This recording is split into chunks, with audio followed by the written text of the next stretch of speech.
महाराष्ट्र विधान परिषद चुनाव के जो नतीजे आए हैं उसमें भारतीय जनता पार्टी के साथ साथ आरएसएस के लिए भी बड़ी बुरी खबर आ रही है। तो चलिए हम जानेंगे कि आरएसएस के लिए क्या है बुरी खबर। नमस्कार, प्रेस जागरण में आपका स्वागत है। मैं हूं स्वाति और मेरे साथ है राजनीतिक विश्लेषक सिमरनजीत सिंह।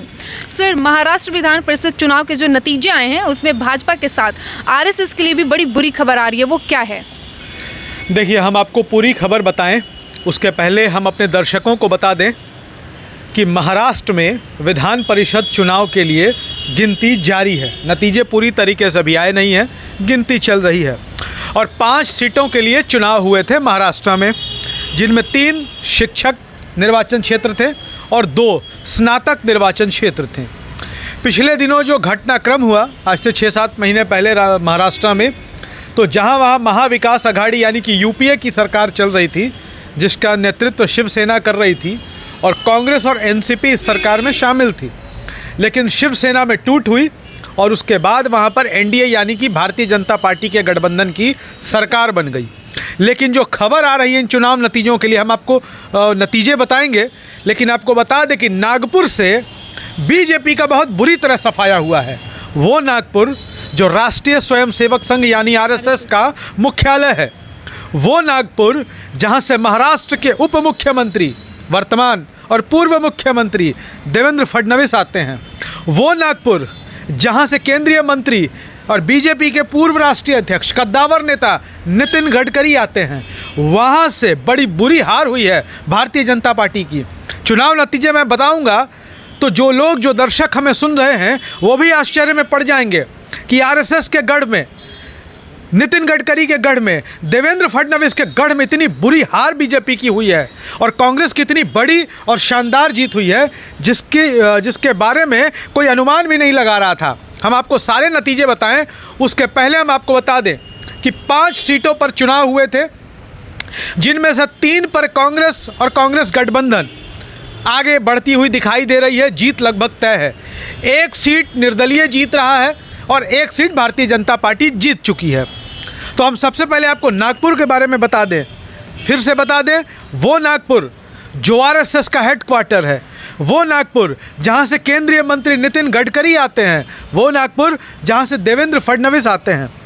नागपुर में शिक्षक निर्वाचन क्षेत्र में चुनाव हुआ था, जहां से कांग्रेस उम्मीदवार सुधाकर अदबले को 14,000 से भी ज़्यादा वोट आया है और वो चुनाव जीत गए हैं। बात कर ले भारतीय जनता पार्टी और उद्धव ठाकरे वाली शिवसेना के जो उम्मीदवार थे नागो गणार, उनको मात्र 6,000 वोट आया है। 6,340 वोट बीजेपी को आया है और 14,100 वोट कांग्रेस के उम्मीदवार सुधाकर अदबले को आया है। यानी कि बड़ी शानदार और ज़बरदस्त जीत हुई है इस सीट पर कांग्रेस की। अब एक सवाल हमारी सहयोगी स्मृति आपसे करेंगी।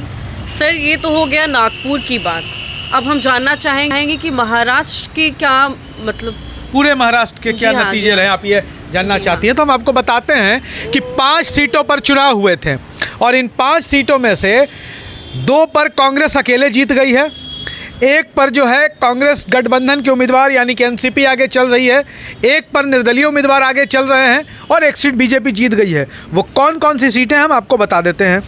सबसे पहले तो नागपुर शिक्षक निर्वाचन क्षेत्र, जहां के बारे में हमने आपको बताया कि नागपुर आरएसएस के गढ़ में कांग्रेस की बड़ी ज़बरदस्त जीत हो गई है। वहीं दूसरी सीट है अमरावती स्नातक निर्वाचन क्षेत्र, वही अमरावती जहां से निर्दलीय सांसद हैं नवनीत राणा, जो अपने बयानों के लिए जानी जाती हैं, वो आती हैं। अमरावती स्नातक निर्वाचन क्षेत्र से भी कांग्रेस के उम्मीदवार धीरज लिंगाड़े आगे चल रहे हैं, यहाँ भी भारतीय जनता पार्टी पीछे है। तीसरी सीट कोंकण शिक्षक सीट, यहाँ बीजेपी चुनाव जीत गई है। अब बात करेंगे औरंगाबाद, तो औरंगाबाद शिक्षक निर्वाचन क्षेत्र से कांग्रेस, राष्ट्रवादी कांग्रेस और शिवसेना के उम्मीदवार विक्रम काले आगे चल रहे हैं। इस तरीके से जो पूरे महाराष्ट्र के नतीजे हैं उनमें 3 पर कांग्रेस का गठबंधन आगे है, एक पर निर्दलीय चुनाव जीत गया है और एक पर बीजेपी के उम्मीदवार चुनाव जीत गए हैं। सर, हमारा एक आखिरी सवाल है कि क्या आप इसे राहुल गांधी की भारत जोड़ो यात्रा की सफलता से तो जोड़कर नहीं देख रहे हैं? नहीं, क्यों नहीं देखना चाहिए। अगर कांग्रेस कोई चुनाव हारती है तो हार का ठीकरा राहुल गांधी पे फोड़ दिया जाता है। हालांकि राहुल गांधी कांग्रेस के अध्यक्ष भी नहीं है, इसके बावजूद तो जीत का सेहरा क्यों ना राहुल गांधी के सिर पर बांधा जाना चाहिए। और इसके साथ ही हम आपको बता दें, जाहिर तौर पर भारत जोड़ो यात्रा ने कांग्रेस को उत्साहित किया है। जो कांग्रेस का वोटर था वो तो उत्साहित हुआ ही है, जो वोटर बीजेपी का विरोधी था लेकिन कांग्रेस की बजाय दूसरे तीसरे छोटे और क्षेत्रीय दलों को वोट दिया करता था, वो कांग्रेस की तरफ वापस लौटा है। ये भारत जोड़ो यात्रा की अब तक की सबसे बड़ी सफलता है। तो आपने सुना कि महाराष्ट्र विधान परिषद चुनाव के जो नतीजे आए थे उसमें भारतीय जनता पार्टी के साथ साथ आरएसएस के लिए क्या रही बुरी खबर। तो ऐसे ही तमाम खबरों के लिए देखते रहिए प्रेस जागरण।